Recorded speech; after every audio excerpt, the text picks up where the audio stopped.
दिनै 30 जुलाइ मोनसे समनि दुलाराय बर' फरायसा आफादनि आफादगिरि जोहोलाव सोमला बसुमतारी बिथांनि दिनै 29थि थैनाय सान। बे थैनाय सानखौ दुलाराय बर' फरायसा आफादा उदखारि बेरेखा सान महरै फालिबोबाय थादों। दिनैनि साना फारसेथिं साननो थाङोबा दुखुनांथाव। दिनै बे हाबाफारिजोंनो लोब्बा लाखिनानै सिलाफोथार दख'रा दुलाराय बर' फरायसा आफादा थांनाय 1 जुलाइनिफ्राय गोलोम बोथोरनि बेसेन नाङि फोरोंथाय जिथुनाखि मावबादा मिरु दुलाराय बर' फरायसा आफादनि बिथोन हरनाय लेखायै जोङो बेखौ थांनाय 1 जुलाइनिफ्राय मावबोदोंमोन आरो दिनै 30 जुलाइ खालि जोङो बेखौ गोलोम बोथोरनि बेसेन नाङै फोरोंथाय मावबादाखौ जोङो फोजोबफैबाय। दा बेवहाय जोङो सिलाफोथार दख'रा दुलाराय बर' फरायसा आफाद हिसाबै जोङो गोरलै बिगियान, गोरलै सानखान्थि आरो इंराजि बे मोनथाम आयदाखौ 9 आरो 10 थाखोनि फरायसाफोरनो जोङो बेसेन नाङै फोरोंथाय मावबादाखौ जोङो दैमालु गोजौ आरो गेजेर फरायसालिनि बे थाखो खथायाव जोङो बिथांमोनखौ जोङो बे फोरोंथायखौ होदोंमोन आरो दिनै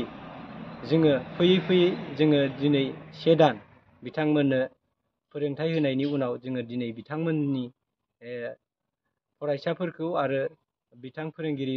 बिथांमोनखौ जोङो दिनै जिथुनाखि दान बान्था होनानै जों बिथांमोनखौ फोरोंहोदोंमोन, फोरोंगिरिफोरखौ जोङो दिनै दान बान्थाखौ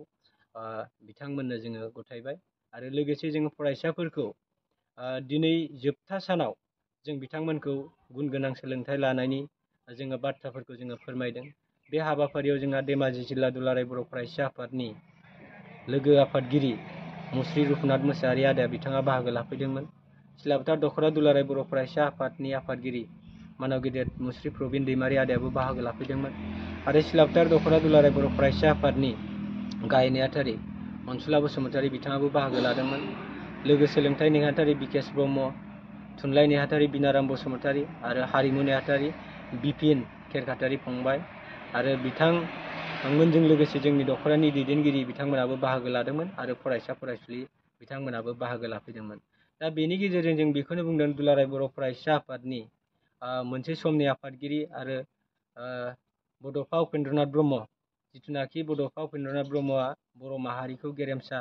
बर' माहारि दानायनि जि सिमां नुदोंमोन, बे थांखिजोंनो जोङो सिलाफोथार दख'रा दुलाराय बर' फरायसा आफादाबो फरायसाफोरनो गुन गोनां सोलोंथाइ होनायाव जोङो इसेबो जोङो फावसायना थायाखै।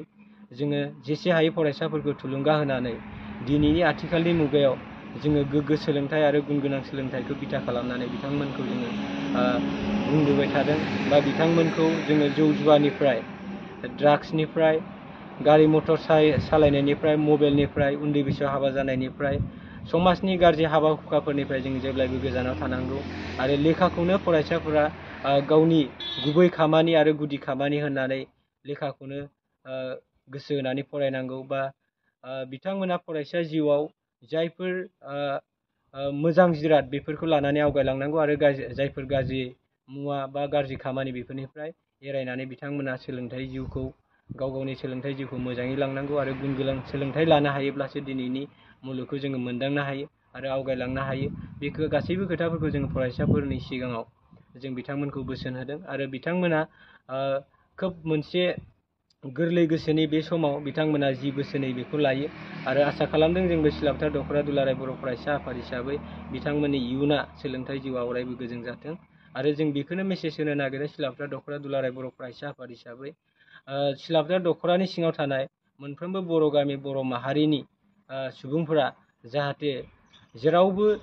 जेरावखि थाया मानो जोंनि फरायसाफोरखौ गुन गोनां सोलोंथाइ लाहोनायाव बिथांमोना बिमा बिफा समाजा मदद होनांगौ। जौ जुवा ड्राग्सनिफ्राय जेब्लायबो बिथांमोनखौ बासायना लाखिनांगौ आरो जोङो मोजां खामानि आरो गेलेनाय बायदिसिनायावबो जोंनि गथ'फोरखौ जेरैबो बिथिङाव फारफ्रोमबो बिथिङाव जोंनि समाज आरो जोंनि दिथागिरि बिमा बिफा दैदेनगिरि बिथांमोना जोङो जेब्लायबो मोजां खामानि मावनांगोन बा फरायसाफोरखौ बोसोन होनांगोन। जोङो बे हिसाबैनो जोङो दिनै सिलाफोथार दख'रा दुलाराय बर' फरायसा आफादा जोंनि दख'रानि सिङाव थानाय मोनफ्रोमबो बर'नि न'खर, बर' फरायसा आरो गुबुन गुबुन जायगायाव थांनानै खामानि मावहैनाय बिथांमोनखौबो जोङो खावलायदों, नोंथांमोननि गथ' गथायफोरखौ जेरावखि फोरोङा नोंथांमोना खबर ला, मोजाङै फरायनो हो। दिनै गुदि फरायसालियाव, गेजेर फरायसालियाव आरो गोजौ फरायसालि मोनैसेयावबो सोरबा BA लेभेलाव BA नि फार्स्ट सेमिस्टार, सोरबा बायदिया हाई सेकेन्डारि, सोरबा बायदिया हाई स्कुल, सोरबा बायदिया ME स्कुल आरो दिनैसिमबो LP स्कुलावनो जोंनि माखासे गारजेनफोरा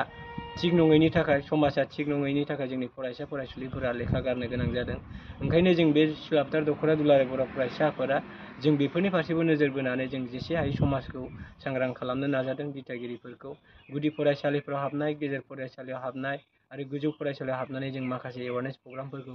समजों लोगोसे खालामबोबाय थादों। गारजेनफोरखौ आरो फरायसाफोरखौ जोङो मोजां खालामनायाव थुलुंगा होनायाव जों सिलापथार दख'रा दुलाराय बर' फरायसा आफादा एसेबो फावसायनानै थायाखै। दिनै बिनि गेजेरजों जोङो फरायसाफोरखौ बेखौनो खावलायनो नागिरदों, नोंथांमोना ड्राग्स जौ जुवानिफ्राय गोजानाव थानानै मोजां गुन गोनां सोलोंथाइ लानानै गाव गावनि जिउखौ दैदेनलांनांगौ आरो बे मुलुगखौ नोंथांमोना मोजाङै बुजिनांगौ आरो बर'नि नाम मान सन्मानखौ नोंथांमोना लाखिनांगौ। बेखौनो खावलायनानै सिलापथार दख'रा दुलाराय बर' फरायसा आफादनिफ्राय जों दिनै गोलोम बोथोरनि जोबथा बेसेन नाङै फोरोंथाइ मावबादाखौ जोङो दिनै फोजोबबाय आरो